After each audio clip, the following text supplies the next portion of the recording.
Virgos, it's Scully Sati. Thank you so much for joining me for the mid-monthly readings for May 2019, May 16th through the 31st. I hope the first half of May was beautiful for you guys, and we will definitely see what to expect for some of you guys for the second half. But before then, I just want to reiterate, as always, that not all messages are going to resonate with everybody. We as readers are going to tap into different energies at different times to relay messages to those who need to hear it. So if this is not resonating with you, fear not, come back to me. Something else may in the future. But, definitely don't try to make something fit that doesn't, okay? All right, guys. So for you guys, I'm going to use one of my favorite decks, the Santa Muerta. Love it, love it. Love the skulls. And let's see what's going on for the wonderful Virgos. All right, guys.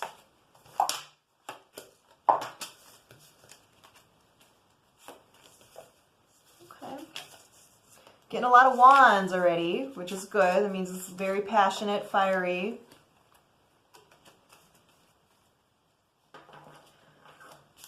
Okay, guys, so I'm getting a couple of twos here, which is about, decisions and partnerships and things of that nature, okay? So I'm feeling like, you're feeling as though you have to make a decision. You have to make a decision, and I feel like this has to do with, based on the rest of the stuff, that this has to do with financial or love. Yeah, I'm going to say love because of this Three of Swords card, which is about betrayal, heartache, sorrow, okay? I feel like, what I'm tapping into is that you guys, some of the ones that I'm tapping into, you guys might be torn between two different people, okay? You got the Two of Wands here, then that Two of Swords card, and then you got the Seven of Swords card here, which is about sneaky behavior, okay? So this could be you guys being a little bit sneaky, Could also be that, you're just casually dating two people, you know what I mean? Which is not sneaky, But I feel like an ending is coming for one of these relationships. I feel like you're going to decide to end it with one of them, okay? And yeah, see, and then we got the Lovers card, okay? Because I feel like the Lovers is also about decisions that need to be made. This is also about, sometimes like actual lovers, right? A union, a divine union. So what I'm feeling for you guys is maybe you were stuck between two people before, and it was really causing you a lot of anxiety with the Nine of Swords, right? This could have been that you, if it wasn't two people that you were seeing at the same time, this could be, somebody from the past versus somebody new. And I think I tapped into that for you guys for the last time I read for you, if I'm not mistaken, or the time before. But, you may have had to feel very, trapped in a decision that you need to make, like to let somebody else go to be able to be with this other person.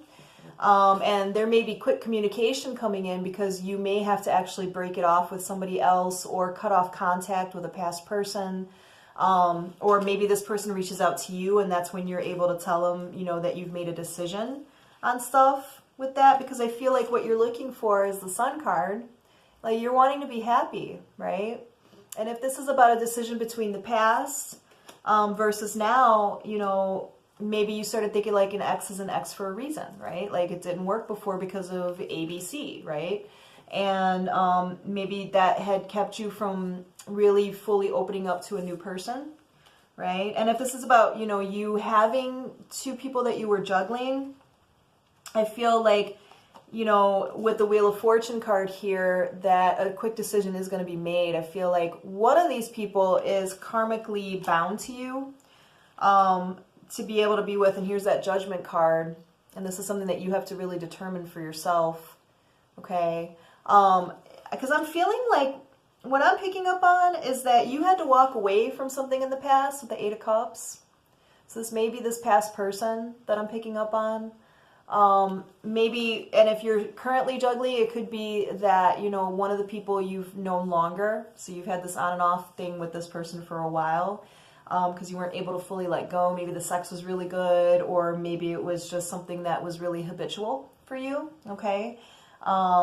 Maybe something born out of obligation, right? Like you didn't want to hurt this past person and you didn't have other people there. So you were like, why not? It's kind of a time killer, But now I feel like somebody else has come into the picture for you, and I feel like you're starting to decide what you want to do with that. Like, is this new person enough for you to start thinking about letting this other person go finally? Yeah. And sometimes it just makes you want to say, fuck it all to dating in general and just kind of be alone, right? But I feel like with the Hermit, this is about, you know, you having to be of the mindset of unlocking that inner wisdom, right? To be able to delve deep and really discover for yourself, you know, who makes you feel like the King of Cups, right? King of Cups is somebody who is, you know, very in touch with their emotions. They their heart is very visible, as you can see. I think he's wearing this like the same heart that I'm wearing. It's awesome. I didn't plan that. I promise you I didn't. But I might for next time.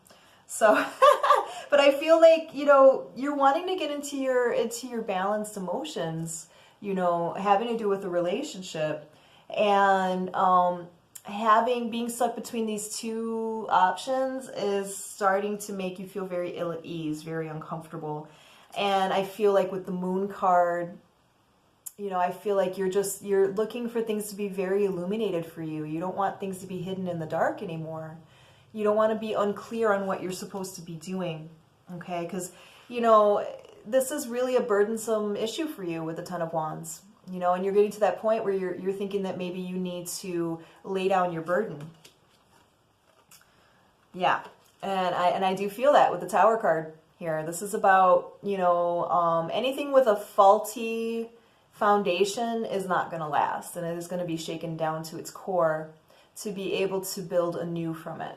Okay, so what I'm picking up for you guys so far is that, you know, either you're juggling two people, you know, that you may have been seeing casually, and you're making a final decision on who you want to like get more serious with, or this is about a past person versus a new person, and you're trying to kind of do like almost like an analysis of both of them to see which one makes you happier. Okay, and I feel like because you have a history with somebody who, you know, you may have had issues with before, you know, it's kind of jading you a little bit on the newer person, but it's also jading you on the person that may have caused this before, because this person that I'm tapping into with the Queen of Swords might have been a bit manipulative. So Queen of Swords is a no, you know, she takes no bullshit. She's quick to call you out. She is not an easy entity to deal with. You know, she makes you talk about things, and that could be really irritating. But she's also, like I said, could be very in her head, very manipulative. And that may have been something that affected you guys before. So I do feel with the Nine of Wands, I feel like you've been gaining some strength in regards to that situation, and it's making you start to wonder, like, what kind of partner do I want, you know? And I'm feeling like you guys are feeling like I want a partner where I don't feel like I have to fight with them, right? Because that Queen of Swords, she's amazing, but she's definitely a very opinionated, strong-minded individual. And, you know, sometimes if you're also one of those people, it's that you know, back and forth sparring that could get very, very draining, right? A lot of fighting with the Five of Wands. And I feel like, you know, you're looking for something that's just really stable for yourself. You're looking to be able to start planning for your future more. Because I feel like the ones I'm tapping into, you guys are done with the games. Like, you don't want to play anymore. You don't want to be out playing the field anymore. I feel like you really want to have like a solid decision about who you want to be with. And I feel like with the High Priestess, for the next couple of weeks, guys, I feel like you guys are really going to start to figure that out with more clarity for yourself. I feel like you already kind of are tapping into that answer of which partner might be better for you, but you haven't made an action on it yet. But I do feel like that is coming in the next couple of weeks because, you know, you're just done with the drama. You know, you're done like over-analyzing stuff. You know, you're done like having to decipher what's real and what's not. And I feel like you're looking for something that's very much can be trusted at face value. Okay? Because, yeah, I mean, you might have had some devil energy with this past person. Or it could be even with this new person, right? Like, is this somebody that, you know, you're considering is better because the sex is really good, right? or because you guys have a lot of fun when you're over drinking together, right? Things of that nature, you know, things that you really need to consider. Devil card is not always all bad. You know, it's about a lust for life as well. Human enjoyment and things of that nature. So I think what needs to be said here, why that would come out, is really Virgo's like taking the time for yourself to figure out, you know, what is driven by healthier motivations as opposed to what feels good in the moment type thing. What feels familiar, you know what I mean? Even though it's not a happy familiar, it's still something that you understand to a point, right? So I feel like for you guys, this is really going to be, you know, the next couple weeks is going to be very interesting for you, because I feel like you are deciding between either a past person and a current person, or two people that you're seeing casually, and you're trying to figure out which one really fits your bill with that. So take into account definitely, you know, which one is healthier for you, right? Which one matches up more with the long-term goals that you're setting for yourselves, right? Because I know Virgos, you guys are very much planners. Like, you like to have stuff like planned out for years ahead. So you may be doing this with your love life currently, and I'm feeling like these next couple of weeks are going to be a very pivotal time for you to kind of do that, you know, the pros and cons about both of them to really come to a clear decision for yourself, okay? All right, my wonderful Virgos, I hope that was helpful. And if you want me to look into your situation a little bit more, you can contact me at the email address below, and I would be more than happy to set up a phone reading with you guys, okay? Thanks so much, Virgos. I will be back very soon. I'll be back next week for the weekly elementals, and I hope to catch you guys then. Thank you. Bye.